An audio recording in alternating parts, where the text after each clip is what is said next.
You're listening to Win-Win, an entrepreneurial community with your host, Ben Wolf.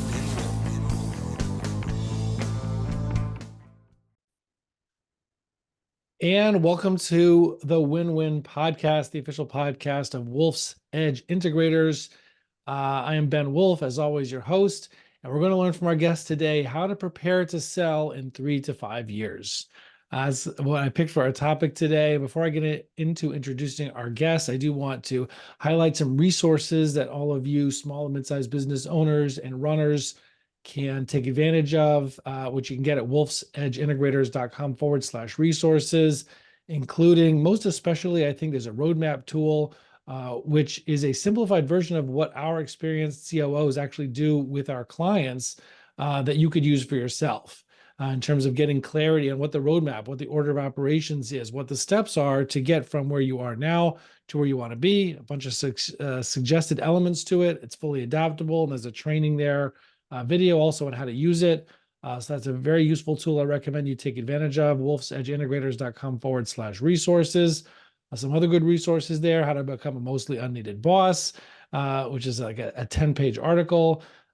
Gives you great clear steps there too, as well as a free chapter from my book, Fractional Leadership, Landing Executive Talent You Thought Was Out of Reach. And with that, I want to get into introducing our guest today. He is the founder of Exit Your Way, a consultancy that helps business owners prepare for and sell their businesses. I've gotten him to do multiple trainings with my own team of COOs because so many of our clients are interested in selling in the not too distant future. This is following decades of experience that he's had in the executive business leadership in various industries and in the M&A world, both on the buyer side, the seller side. You can find out more about him at his website, exityourway.com. That's exityourway.com. And with that, I give you Damon Pistulka. Welcome, Damon. Thanks for having me here today, Ben. Happy to be here. Well, and my pleasure to have you. And tell me, did I get the pronunciation of your last name right? Yes, you did. Pistulka. Okay. Yep. Okay. Yeah, you got That's it. a good thing. I should have asked you before we started recording. No, you're good. It's all good. Well, I appreciate you making the time today. If you could please give us a little context. What's a quick 2-minute background on where you came from and how you got to be talking about and helping clients on exiting more effectively? Yeah, it was absolutely nothing I ever thought I would be doing until I started doing it.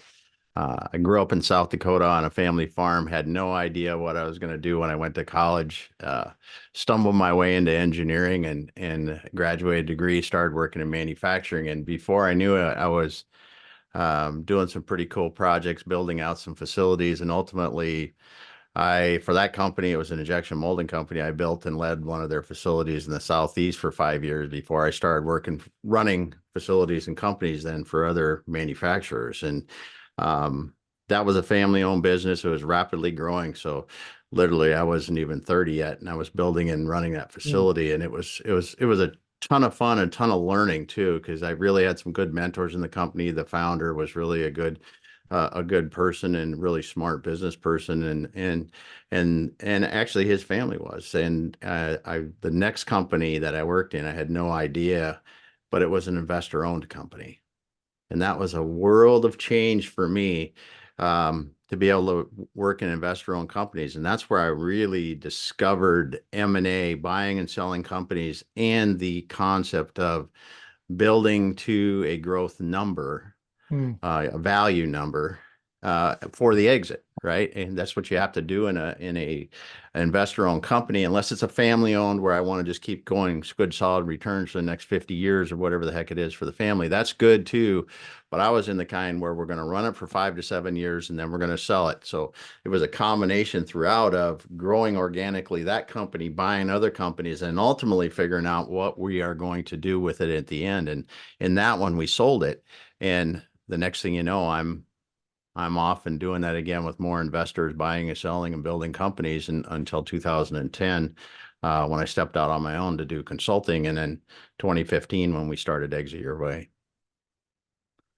Very cool. Well, I mean, you certainly got the background to understand then. I mean, with that kind of background, first in running companies, and then in working in investor-led companies that were ultimately geared towards sale from the beginning, besides the growth. for business owners, when is like if they're thinking of selling, they're thinking of exiting Mhm. in some way, when's the right time to start thinking about that? But to start thinking about and planning for that sale. Well, it depends a lot on the size of the business, but honestly, if you got a business that, if you're making several $1 million in profit a year, you really should start 7 or more years sooner, because the tax lawyers can save you hundreds of thousands, even millions of dollars in taxes throughout if you get really early. But there's holding periods that you have to do. And I learned this when we started Exit Your Way. I've tried learning stuff, and I was just amazed. We don't do many deals in that multiple 10 million size, but when you're doing deals like that and you're going to get $10 million, it's worth it to start way, way early on that kind of stuff.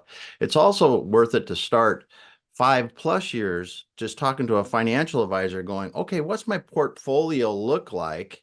And this is how me, myself, my family, whatever wants to live after the business. How much money do I need to extract from the business to continue living that lifestyle? And if they do that and prepare that for, say if I did it tomorrow, say if I do it in 2 years from now and I continue on, so they can kind of get an idea. Because and I always, people go, oh, you sell businesses, but they think it's strange when I start talking about financial planning and those kind of things. But the worst thing that can happen is you get to the time that you say, I just want out. Boom. I'm tired, burnt out, whatever. I just don't want to do it, or my health doesn't permit me to do it. And you have to leave, or you don't have the passion to be in the business anymore. And you figure out that your business is worth a third of what you need, or half of what you really need to keep going. So you're stuck in it. And that's where the work that you guys do as integrators and helping is so important, because you help to get that business owner out of the business so they can actually begin working on these other things and thinking about value, thinking about long-term, thinking about what's after the business. But really, it depends on the size. But if you're not doing it 5 years, at least looking at how much I need to extract from this business, if I get out in 5 years between now and then, you can really get pinched in the end.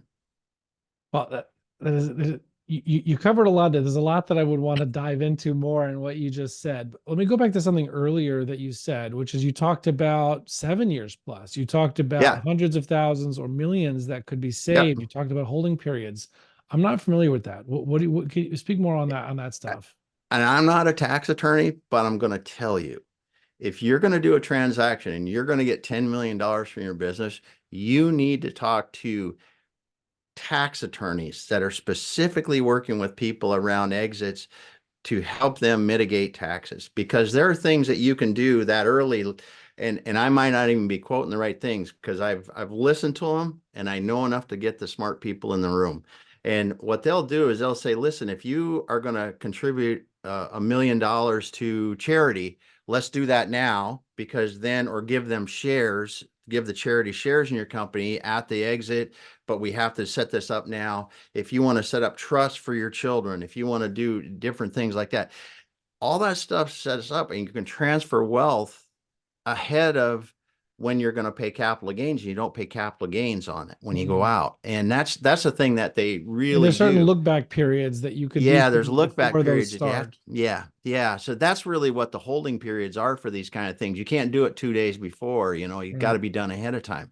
And I don't know them, but I'm going to tell you, if anyone wants to, I know some people I can refer them to, but these are not your business attorney today. I will tell you Right. that they are likely not your business attorney today, unless you are talking with someone that specializes in that kind of deal and Right. taxes for that kind of deal. Well, again, you want those kind of referrals Yeah. for tax professionals, obviously exityourway.com. You can reach Damon that way. Let's go back to that piece about financial advisors or wealth Hmm. management, because what you're pointing out and what people, you don't want to find yourself in a pinch like already when you want to sell very soon and only start preparing then. And that's why my first question for you really was, how far before the sale do you need to start preparing? That's the whole reason for that. So when you look at this thing of financial advisors, it sounds like you're saying that that's where, like, you can't work towards a target if you don't know what your target is. your 100%. personal goals, your personal financial goals. You need to know what you need. You need to figure out what you Mm-hmm. need, because you may not be able to figure that out on your own. You need to know what you need, and then that person can help you paint that target. So now you know where you need to get the business to go to. So you know a certain minimum. Look, anything above that is great, but you know what the minimum is going to be. You know what the tax implications are going to be, what other Mm-hmm. players might get money, where money might go, and you can work backwards from there. But only if you have that personal financial advisor that lets you know, based on your own goals for your life and your family's life, what your goal even needs to be. Yeah. That's exactly. And before we started Exit Your Way, I had no idea the extent that financial advisors can do that. They can say, listen, this is how you're living your life. You want to have a home in wherever, a second home. You want to be able to travel this much. You want to, buy a new car every year, whatever it is. They'll figure that all in. And you want to give so much away to philanthropy. They'll figure it all in and say, listen, you need this much in assets to give you that residual income to do that. And it's far more than most people realize. But as you said, it gives that business owner what I need to extract from the business. And it can be extracted in, I'm going to take it from the current year's proceeds, because if I'm already doing that, that might help me over, say it's 3 years, and I can take some out each year and apply it towards that, and the sale of a business. And I mean, in smaller businesses, sometimes it's not feasible to grow it to the level they need. So they realistically have to stay in it for 7 years to get what they need and build the value of the business and take more out as they can from the profits of the business every year. It is a key thing, because if you look at why businesses don't sell, it's because the buyer and seller can't agree on price. Well, it's usually, and this is why we started Exit Your Way. We were traditional investment banker business brokers when we started it. And I said, you talk to enough people and you realize how much they don't understand about value and how they're here and the market's here, and they just won't get deals done. And this is where that financial piece, understanding, first of all, what I need is the key first step. Right. It sounds like you're saying that the next biggest mistake people make is not understanding the value of their business. What do Yeah. people need to know? What have you found is the biggest mistake? What do people need to know about the actual market value of their business? Not the emotional value, not Mm-hmm. what they feel it's worth in their gut, but like the actual free market will pay them for it. What do people need to understand? Well, it is this simple. They have to be able, if you're going to sell your business, put yourself in the buyer's shoes. I'm going to invest or take out loans, and usually it's a matter of both. And I'm going to have repayment on loan, repayment and return on my investment. They have to be able to buy your business at a value that allows them to repay and make a return on their investment and their labor, right? So if you look at it from a simple standpoint, like now the SBA, I don't know, the interest rates may have gone up a little bit from this, but used to be here 6-8 months ago that it took about $220,000 in cash flow, free cash flow every year, EBITDA, if you're doing it right, to support $1 million in business value. And it's that simple, right? Because a lot of, if you're sub 5 million and 5 to 7, $8 million in value, people are probably going to buy your business with an SBA loan. And the SBA has very strict guidelines on the cash debt service ratios that they have to cover to establish value. It's not like you can say, I want $10 million when the business value is 7. The investors, if they got investors, the banks, and there's so many other people that control that. So you really need to know what it's worth, because those unrealistic expectations you just won't sell it. You won't.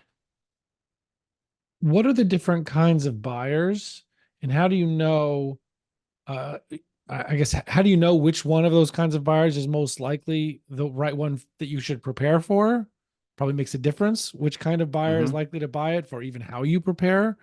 What are the different kinds of buyers? How does that fit into this? Well, you just make sure I'm hitting all of them. So there's 2 types of investment buyers mainly, and those are going to be either like a search fund buyer where they've got a CEO with funding behind them, and those people will buy a business that's 500,000 in profit up to about 2 or 3 million in profit. They'll buy something like that. And there's all kinds of industries they'll do that in and do it. And then you go a little bit bigger and say you're over 5 million in EBITDA or profit, roughly the same kind of thing, but there's some differences. And that's going to be more of an investment buyer that's looking to buy that business as a platform company to buy other businesses and combine and continue building that through acquisitions. So those are two kinds of buyers that you're going to see in the investment buyer. The other buyer you can see is an individual that might want to buy you. That's like, listen, you've got a smaller business that's someone that's got some cash and can go get a loan, and they're going to be able to buy the business from you on this off the street. That's your more smaller kind of buyer that you're going to see. And then you're going to see a strategic buyer, and your strategic buyer is oftentimes a very good buyer if you are attractive to them. So if you're in say, I'm in Seattle today, and there's some very large heating and plumbing companies in the area here, and they're backed by like private equity. Those are really good buyers. If I was a small heating and plumbing company in the area here, I would be reaching out to them as a buyer, because they have infrastructure and they have all the things that can just help your company and your people fold right into them. And it's more valuable to them than me walking off the street, having to cover all the administrative and other costs in the business. And they can provide a higher value as long as they align with your values and stuff. But there's really four kinds of buyers there. And what different things might you have to do to prepare for sale, to get your valuation where it needs to be, depending on which kind of buyer you think is most likely for your business? Yeah, when you're looking at the individual buyer off the street, it's really similar to a search fund where they've got a CEO kind of person, because you want to have a good middle management team that can run that business, the day-to-day operations, and you as a CEO are really strategic and you're driving the long-term vision. Now that's for your individual buyer or your search fund buyer. Those kind of come together. Your strategic buyer now, that really depends on your industry, and what you want to be really good at in that is you want to be really good at executing your customer promise, right? If I'm a plumbing company, I'm known for being there on time, doing good work, got a lot of good reviews, blah, blah, blah, blah, blah. And we're running a tight ship, because that can bolt into another company that's got running a good tight ship really easily, right? And that's where you're going to get a nice higher value. Now, if your profitability, like I said, is over 5 million, you are going to be looking at that investment buyer that's going to expect that you have an executive management team after you as the owner leaves.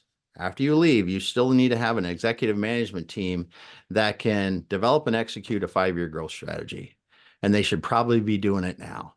Mm-hmm. And that's the differences between the different kind of preparation you want to do as far as structure of team and those kind of things when you're looking at those 4 different buyers. Right.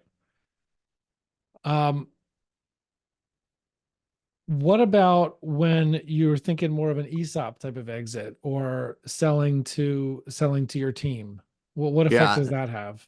Well, the ESOPs are really good. And I'm glad you brought them up, because we're actually going through that with one of our clients now and considering it, because ESOPs are really good, but there's a couple caveats to them. They're really good because you can usually get a higher value than most other sales from it, but it's going to require you as the owner to be involved in the business for an extended period of time, sometimes even up to 10 years, and you'll get paid over that period.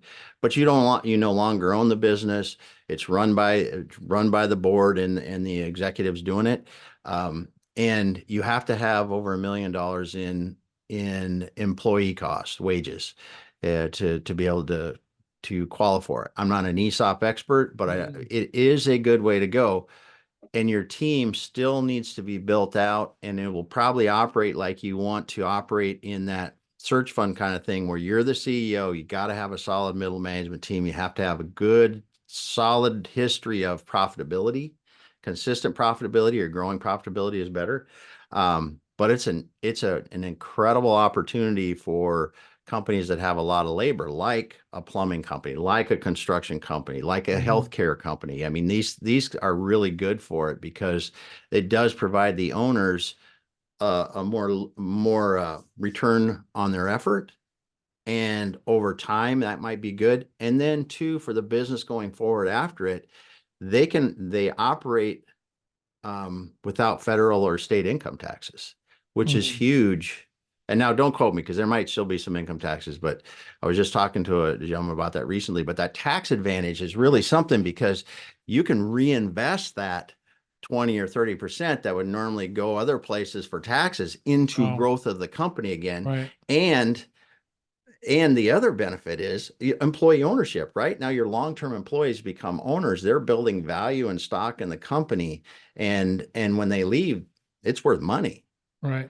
It's really, I think it's really cool. And so cool. I've had a family member, they did it, and it's been an incredible experience for all the owners. Right. Yeah. That's awesome. What's what's a good recent case study or example that you've had of somebody, like, how did, what were their goals? What kind of business Yeah. was it? How did they prepare? What happened upon exit? Yeah, we had a staffing company that we worked with recently that was specialized staffing. Owner was kind of burnt out. They were doing well. They've been growing pretty rapidly, and we started helping them. We said, listen, you have to hire a CEO. You need to do this. We need to keep the growth going, even though you're growing very aggressively. We're not going to project that aggressive growth out. But this owner really had some high expectations on value. And over about a year, they got a CEO in that was really running the company. I mean, running the company, making the deals. And the owner was truly out leading the vision, doing the things that they did. And the CEO had it set up so the financial piece and the systems piece and the people piece was tight. And they were on about a 70% growth rate after a 100% growth rate. And we were projecting another 20% in the next year, but we were already blowing that out of the water. And they were able to exit, and it actually got into a bidding war, and they got about a 20% premium, and they got 96% of their money at the close, which is almost unheard of. And it was nearly a $10 million deal. And what category of buyer was that? It was an investment buyer, actually. Mm-hmm. Yeah. Because they were combining it with other similar companies. Uh-huh. And the team, the structure, the geographic coverage they have was really attractive to that investment buyer with one of their other companies. Now, one of the things I've heard you talk about when you were doing, as I mentioned in the introduction here, I've had you do 3 trainings with my team of fractional COOs, because we do have so many clients that are that are thinking, and then in this, in the mid to near term of wanting to exit. And so to up level our skills, our knowledge on how to help people prepare for that. One of the things that you've talked about there is the idea of a board and reporting that's going to set things up in a way that's going to make it much smoother and more attractive for certain kinds of buyers. Can you talk a little bit about what that is, why it's important? Yeah. Well, I think it's important. Once you get to a certain size, you should have an advisory board. And when you get to $2-3 million in revenue, if you don't have at least a couple people that you're bringing together a couple times a year to talk about your business, you're probably missing out, because those outside perspectives are really valuable.